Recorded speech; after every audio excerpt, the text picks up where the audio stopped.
처음부터 원대한 꿈과 대단한 비전을 시작하는 것보다 오히려 그게 아니다. 작게, 장난스럽게, 놀이처럼 가볍게 시작된다. 우리가 요즘에 많이 쓰는 여러 가지 도구들 중에 스마트폰이라는 게 있어요. 그죠? 그리고 이 스마트폰 안에 많은 어플들이 있는데 그 중에 이런 코로나 이 시국에 밤에 많이 사용하는 어플 중에 뭐가 있죠? 유튜브도 많이 보고 인스타그램도 많이 보고 이 뭔가 허기진 배를 뭔가 해결하기 위해서 쓰는 어플 중에 뭐가 있죠? 뭐 요기요도 있지만 이제 배달의 민족이라는 게 있는데 이 배달의 민족을 만든 사람이 누군지 아세요? 김봉진 아저씨라고 있어요. 이제 머리 빡빡이신 아저씨가 있거든요. 아마 사진이 있으면 딱 올려주면 좋겠는데 이 김봉진 아저씨가 이걸 만들게 된 계기가 뭔 것 같으세요? 그 자세한 이야기는 이제 배민다움이란 책이 잘 나와 있지만 거기에 이런 얘기를 해요. 우리가 지금은 이런 스마트폰이 너무 익숙하고 없는 사람이 없을 정도로 다들 쓰죠. 이 땅에 이 스마트폰이 처음 들어온 게 한 15년 전? 그때 이 땅이 처음 들어왔을 때 친구들하고 모인 거예요. 그 김봉진 아저씨랑 친한 친구들끼리. 그래서 이런 얘기를 하는 거죠. 야, 요즘에 이런 스마트폰이 처음 나왔다. 이거 아냐? 그러면서 단순히 어떤 핸드폰을 자랑하는 게 아니라 그때 당시 아이폰 3GS가 나왔을 때 어플도 없었던 시대 가운데 이 어플이라는 게 있다 하면서 이게 너무 신선한데 너무 신기한데 우리 뭐라도 만들어 볼까? 하고 이제 그 뭘 만들까 얘기하다가 나오게 된 게 이런 배달의 민족이라는 어플이었어요. 그러니까 처음부터 어떤 사업을 하겠다고 처음부터 엄청난 꿈을 갖고 시작했다기보다 친구들과 밥 먹고 얘기하다가 좀 신기한 게 있는데 이런 어플이라는 게 있는데 뭐 만들어 볼래? 라는 작은 꿈이었고 그걸 하다 보니까 어느 순간에 지금의 어떤 사업으로 가게 된 거예요. 배민다움이라는 책에 보면은 이렇게 말을 해요. 장난스럽게 놀이처럼 가볍게 시작된다. 그 어떤 것이든 처음부터 원대한 계획과 엄청 대단한 그 무엇으로 시작하는 경우들은 드문 것 같아요. 여러분들이 좋아하는 팀들 중에 처음부터 대단한 계획들과 뭐 한국을 주름잡는 엄청난 팀이 될 거라는 꿈으로 시작한 팀들은 드물거든요.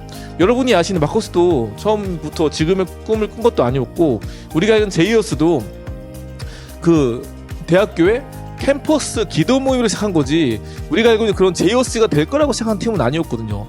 위로보도 마찬가지고 그들도 처음부터 이런 팀이 꿈이 아니라 그냥 몇 개의 영상을 만들고 프로젝트로 그 다음에 원래 대표는 한국에서 그냥 미국을 원래 가려고 했던 친구였다가 이제 하다 보니까 어느 순간에 지금 남아가지고 지금의 위로부가 된 것처럼 그 어떤 팀이든 누가 볼 때 지금 볼 때는 뭐 귀하고 멋있고 대단하다 말하는 팀이든 단체든 무엇이든 처음부터 원대한 꿈과 대단한 비전을 시작하는 것보다 오히려 그게 아니다.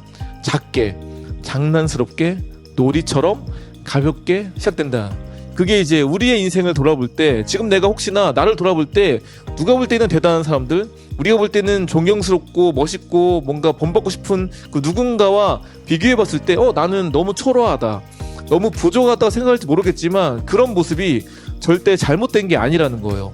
저도 상당히 이제 어떤 사람들과 비교하면서 특히 어릴 때 지금의 이렇게 영상을 보면서든 또 처음 보는 분들을 만나서든 사실 여기 카메라가 3대나 있는데 얼마나 부담스럽겠습니까 처음에는. 근데 지금은 워낙에 익숙해져가지고 편하게 하지만 원래는 엄청 내성적인 사람이었고 자신감이 없어가지고 상당히 나에 대해서 불만족이 많았고 어릴 때 저에 대한 평가는 제 이름이 나도움이잖아요. 본명인데 어릴 때 저에 대한 평가는 이름은 특이한데 존재감이 없다. 그래서 저는 이런 기도해서 하나님 내가 너무 할 말이 없습니다.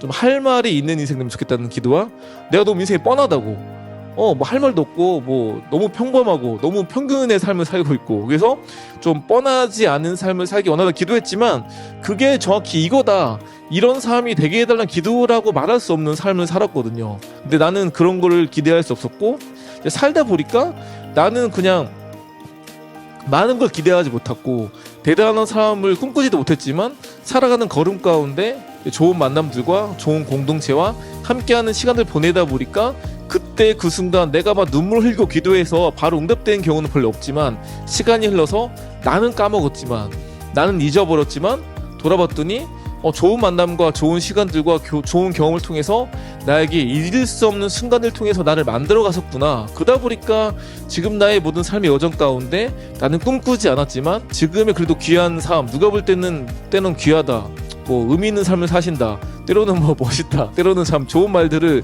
듣게 되는 것들이 제가 꿈꿔서라기보다 오히려 꿈꿀 수 없었지만 그분께서 이루게 하셨다.